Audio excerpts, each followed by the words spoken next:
In this video, we're going to learn about redox reactions. A redox reaction is a reaction in which one chemical substance gains electrons and another loses electrons. And you've seen this before in the case of synthesis reactions. So in this case, the magnesium is losing electrons and the oxygen is gaining electrons, resulting in the magnesium ion and the oxide ion. Now, redox is short for reduction oxidation, and a good way to remember what oxidation and reduction mean is the mnemonic Leo says grr. Leo the lion says grr. Losing electrons is oxidation, Leo, and grr, gaining electrons is reduction. So in this case, it is the magnesium that is oxidized from neutral to +2, and it is the oxygen that is reduced from neutral to -2 because it has gained electrons. So there we go. Leo says grr. All right, so I mentioned the synthesis reaction, and again, your magnesium neutral plus your oxygen neutral gives you magnesium positive and oxygen negative, +2 and -2. Decomposition is also a type of redox reaction. Of course, this is just going to be the exact opposite, right? We have a +2 and a -2, and they both become neutral species as products.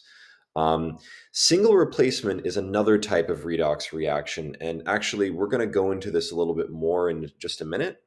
And finally, combustion also is a redox reaction, but we're not going to really address that any further right now. So let's go back to this single replacement reaction. Single replacement reactions can be very, very exothermic, as in the case of this thermite reaction. They can release a ton of heat. And the driving force behind a single replacement reaction is essentially based on the activity series. What element is the most active? And so in this case right here, we have titanium 4 oxide and aluminum. The titanium is in the +4 state, and the aluminum is in the neutral state initially. The oxygen is going to be -2, and I just want to point out that the oxygen here, it's -2. Also in the product, it's -2. So actually, the oxygen isn't changing at all. Um, on the other hand, the aluminum is going from neutral to +3, and it is oxidized. We can say that the aluminum starts off as neutral. Here's our half reaction. It starts off as neutral, and it's oxidized to the +3 state, and it gives up 3 electrons in the process. Now, on the other side, there's the reduction half reaction, and you can see that the titanium initially is in the +4 state. Well, it goes to neutral, neutral titanium metal, and so it requires 4 electrons to make that happen.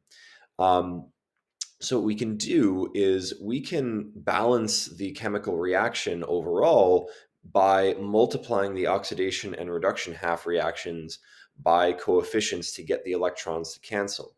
If I take the aluminum oxidation half reaction and multiply that all by 4, then that gives us 4 aluminums, 4 aluminum ions, and 12 electrons.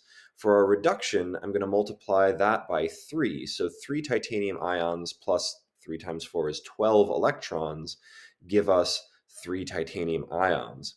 And so from this, I can get a balanced net ionic equation where 4 aluminums plus 3 titanium ions yield 3 titanium atoms that are neutral plus 4 aluminum ions. And note that this is a net ionic equation. This is taking away things that weren't changed in the reaction. The oxygen is the example here. Oxygen is unchanged, so we're just keeping it out of the net ionic equation. The driving force of this reaction is the electrons in, well, they have the option of being with the aluminum or with the titanium, and apparently they are more stable with the titanium. That is why this reaction goes forward. That is why aluminum is more active as a metal than titanium is. And that difference in stability is noticeable based on how exothermic this reaction is. That heat released is the difference in the potential energy when the electrons are with the aluminum versus the titanium ion. All right. Finally, I do want to point out that a single replacement reaction can go in a different way. We can have a non-metal displacing a non-metal, case in point being potassium bromide plus chlorine gas, giving us potassium chloride and bromine liquid. The oxidation half reaction is just, we're starting with Br negative. The potassium, of course, is going to be positive in a compound. Potassium bromide is going to be +1, -1. The chlorine has to be neutral as an element. And on the the bromine goes from a negative state to a neutral state. And the chlorine goes from neutral to -1 in the potassium chloride. The potassium is unchanged. So actually, um, our oxidation half reaction, we have the two Br minuses that give us Br2 plus 2 electrons. I needed to put the 2's out in front here in order to allow Br2, which is a diatomic, to be a product. And then chlorine gas, right, as our starting material, it's diatomic. It accepts 2 electrons and becomes 2 Cl minuses. Now, our balanced net ionic equation actually isn't this, because the potassium doesn't change. It starts off as +1 and it ends up as still +1. So actually we have Br minus instead of KBr, and we have Cl minus here instead of KCl. So 2Br minus plus Cl2 gives us 2Cl minus plus Br2. The driving force behind this reaction is simply, we know we have a very electronegative chlorine. Chlorine is a more active nonmetal than bromine. And so as a result, the chlorine is going to rip away the electrons from the bromide, leaving it at bromine neutral and chloride negative.